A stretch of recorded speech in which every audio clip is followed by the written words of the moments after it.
morning, good evening, good afternoon. Hello everyone, what's up? Nandito tayo ngayon sa dagat. Yan, alas 7 ng umaga. Alas 7 ba o pasado na? Oras na ba? Ay, alas 8 na? Alas 8 na ba? Kaya pala yung araw ay sumikat.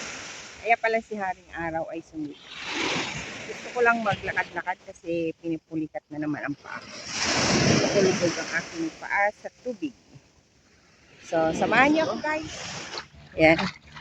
Dito tayo. Si kabayan, mag-isang lumalangoy dun. Parang ang sarap lumangoy. Dito hindi gaanong malakas ang alon. Doon ang lakas-lakas.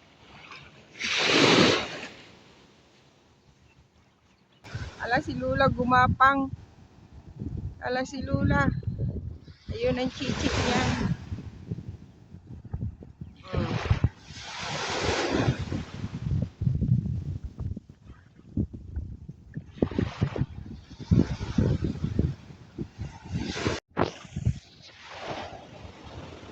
So yun guys, umulan na. Ganito dito pagka umaga. Sa beach maraming mga naglilinis dyan. So nakikita nyo maraming mga supot-supot na itim. Kahit yung dagat marumi. So umuulan na guys. Pero okay lang. Magpaulan tayo. Punta tayo dun. Di saka na lang babalik. Kaya basa na tayo.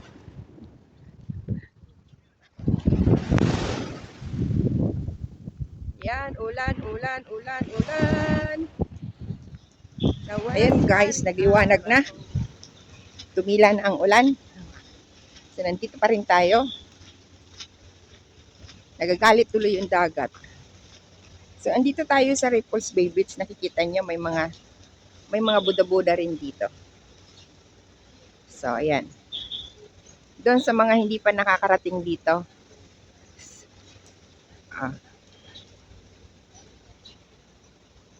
May Buddha rin dito. Yan. The Hong Kong Lifeguard Club. Yan.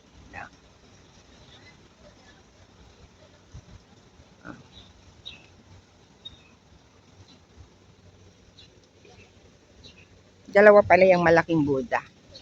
So yan, isa lalaki. Then dito, babae. Nagbabantay daw puno.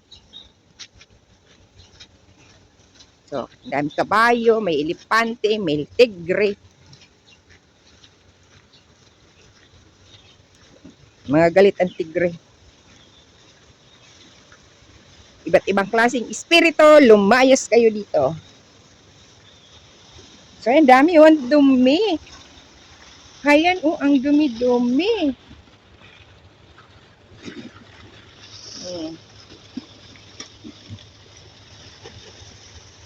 So, ayan.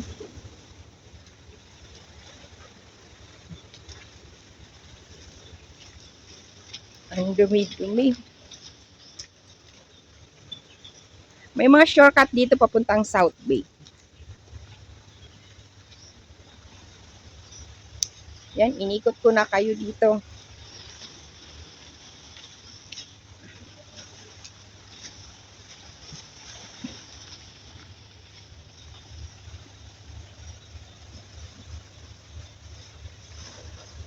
May mga nag-i-exercise dun. Oh. Nag-yoga ba?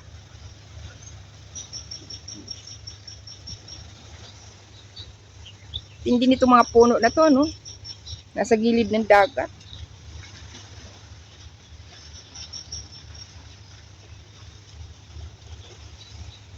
Diyan ginaganap pag may event dito. Nagkakaroon ng maraming tent dyan.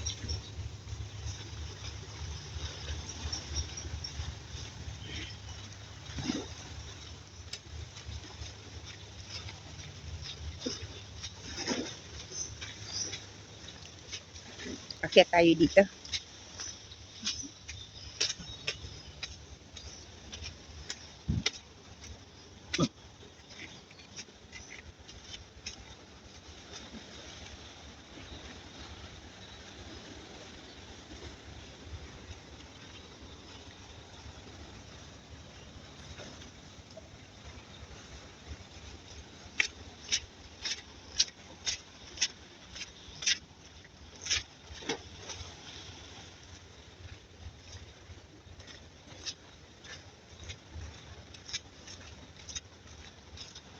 Mataas yung tubig. Kasi pag low tide, walang tubig dito. So yun guys, pag low tide guys, walang tubig to. Ngayon high tide.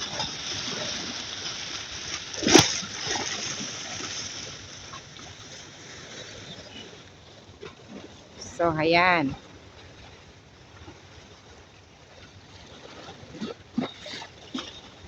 Buti tumila ang ulan.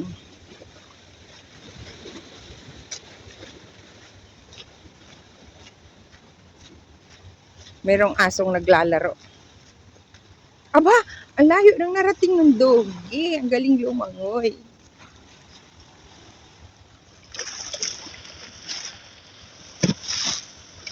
Ayun o. Buti pa dito mga aso, may mga yaya, no? O, ihahagis na naman. O. O. Hanapin niya, lalangoy. O. Matalinong aso ba? Bago lumusong, tinignan niya muna kung saan banda. O. O. Layo nang narating. Kaluoy man. Pinahirapan ng kanyang yaya. Ayun na. Balik na. Babalik na siya. Babalik na siya. Tama, layo.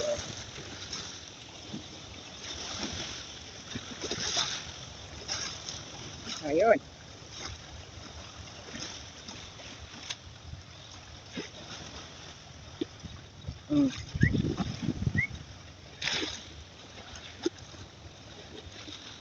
May suhol naman siya.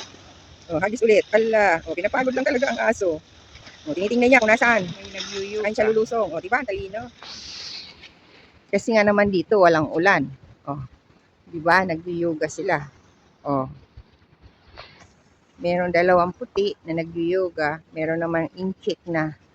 Ganyan naman ang exercise nila. Mga lolo.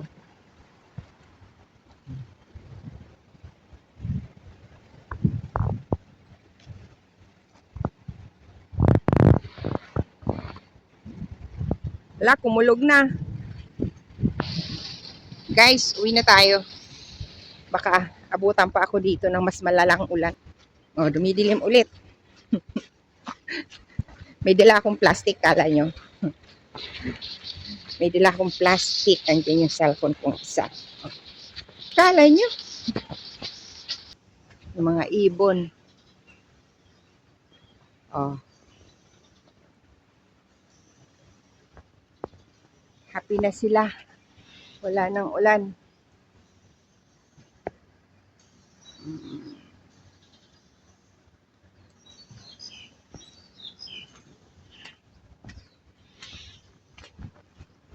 Ang kabayo celestial horse. May mga pangalan pala tong mga horse dito. Alam nyo guys, yung mga ganyan, napapasukan niya ng mga body spirit. Kaya ako, pag ganyan, kinikilabutan.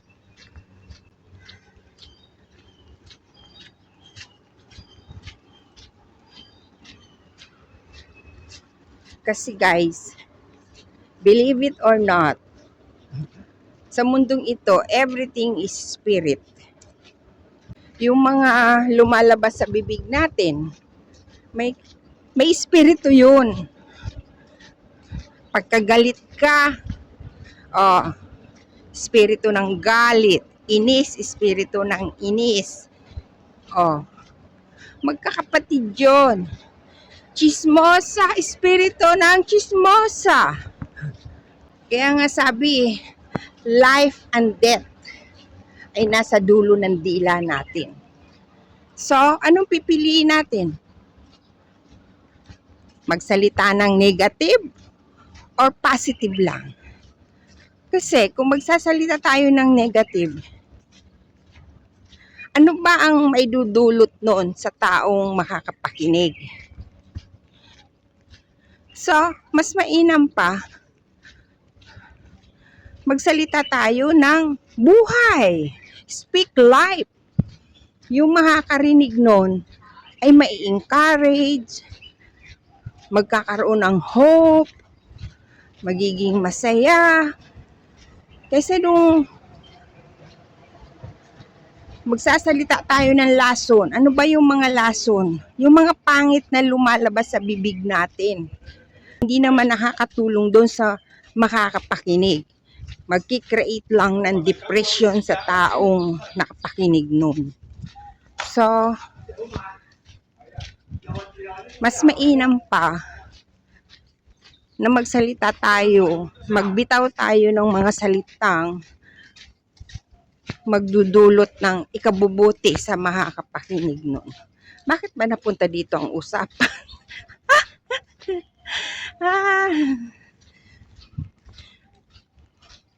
Kasi alam nyo guys, kung ang lagi nating naririnig, down na nga tayo, problemado na nga tayo. Tapos yung circle of friends pa natin, yung ang lagi pa nating naririnig negative. Instead of makarinig natin tayo ng okay lang yan, kayang-kaya yan, may Diyos tayo na higit na malaki kaysa anumang problema. Yung ganon. Yung mga ganong bagay kahit down na down ka na, pag nakarinig ka ng ganon, ma-uplift ang espiritu mo. O nga naman. Kaysa naman doon na nadadown ka na nga, puro problema na nga ang kinakaharap mo, makakarinig ka pa ng buti nga sa'yo, yung mga ganon. Wala nang pag-asa, bla bla bla bla bla, mga pangit na word. Diyos ko, lason yun, lason. Tawag ko dun, lason. Nakakaawa naman yung taong ganun. Hindi nakakaawa yung sinabihan, kundi yung nagsasalita ng ganun ang nakakaawa. Kasi lahat ng lumalabas sa ating nguso galing yun sa ating puso. So ang laman ng puso ng taong yun, hatred, tapos walang kapag-asa, yun. Tingnan nyo guys, nagliwanag ang kapaligiran,